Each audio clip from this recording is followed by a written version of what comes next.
Hey everyone, it's me Ryan here today. Today we're taking a look at this. Right here is the iPhone 6s Plus, and though the issue may not be apparent, like it looks fine, there is a camera issue with it. So today we're going to show you guys how to repair it. So with that, just jump right into the video. Let's go. For the iPhone 6s Plus, it is quite an extensively used phone as seen for the amount of scratches on the frame.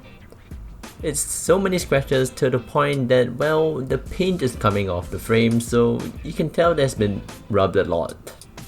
So it's actually in for quite a simple repair, though I would wish to replace the frame. It's the camera module that has unfortunately failed that caused the camera to pretty much freak out every time you use it. It does make kind of a nice light show, but it's not really ideal if you're trying to take pictures of people, so I have to replace it for my friend. The things I would need for this repair would be a toolkit, generally one with a lot of bits and the proprietary ones that Apple uses because Apple is a great company. Some cleaning alcohol, a new camera module, a gasket to seal up the phone, and that's about it. For the parts I needed to buy, which is in this case the camera and the gasket, I bought it off AliExpress as, well, it has pretty good bioprotection. Surprisingly, both the camera and the gasket cost around 30 bucks in total shipped to my house, which is kinda good. Then it was just pretty much the simple steps of unscrewing the pentalobe screws, making sure I put it in the parts tray, following an iFixit guide because it's safer that way. You don't really want to make mistakes, especially when the phone you're operating on is not yours.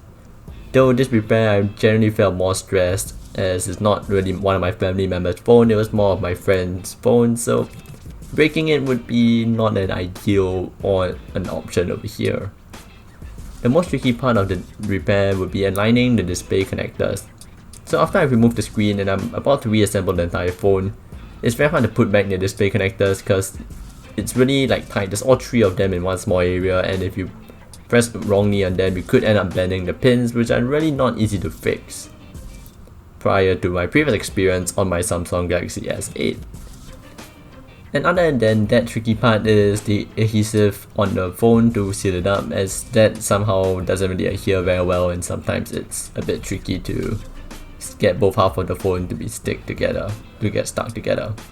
Though I would not say that the iPhone 6s Plus is a very good or modern phone in 2020, there are many better options out there. However, this is a good opportunity if, let's say, you want to get into mobile repair and you could operate on a phone such as the iPhone 6 or iPhone 6s, just to learn how to do mobile repair, as it's not really that expensive nowadays. And overall, for the parts I got off AliExpress, I'll say the quality of the camera is quite good. It's not really like, you can't really tell it's a third party camera. And I would say the OIS and everything with the camera looks quite original, so I don't see an issue over here from buying from a third party. Though this repair doesn't make the phone perfect, the battery is still in a horrible condition and will probably need to be replaced soon. But my friend didn't ask me to replace that, so in that case, I just left the battery as original. So in conclusion, this is quite a simple repair, I'll say. Not only did we get the camera to work, we also cleaned up the iPhone a bit, and this, well, it's quite a simple process, I'll say, to take apart this iPhone. There's some pentalobe screws at the bottom and you just pry open the display.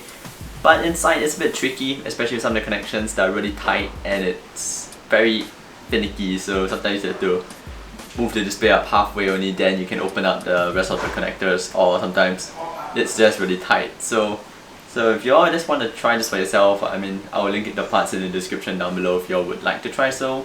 But other than that, I would say it's quite simple. If you want to take apart your own iPhone and other things like that, feel free to give it a try. It's an old one, so you're not taking apart something that's about $1,000 brand new, something like the iPhone X. So with that, we have come to the end of the video. If you guys liked it, leave a like, subscribe, share, comment down below, and I'll catch you guys in the next one. Peace out.